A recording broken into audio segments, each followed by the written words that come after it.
Ayah, ayah bangun ya. Ayah bangun ya, jangan tinggalkan adik ya.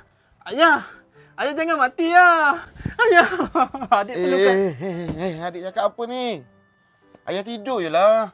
Lah, ayah tidur rupanya. Adik ingatkan dah mati. Adik cakap apa ni? Adik nak apa ni?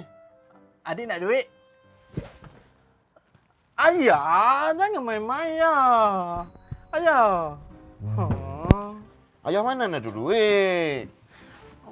Adik nak buat apa duit? Adik nak beli cermin mata macam John Irazaba ni ya. Ni kan dah ada, pakai je lah yang dia punya. Tak boleh ya. John Irazaba tu bukannya ayah tak kenal. Dia tu kalau bagi pinjam dekat orang, lepas tu dia mengungkit habis barang dalam rumah kita nak pinjam. Ni mesti mahal. Tak mahal pun ayah. Berapa ni? RM3 lebih je. RM3 lebih. Adik beli 10. 5 untuk adik, 5 untuk ayah. Nanti adik buat alamat rumah Jong Irazaban tu, buat COD, biar dia bayar. Kita pergi ambil. Boleh ayah? Boleh.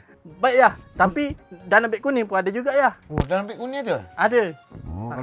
Kalau nak boleh beli banyak-banyak teruskan ayah. Boleh. Buat raya.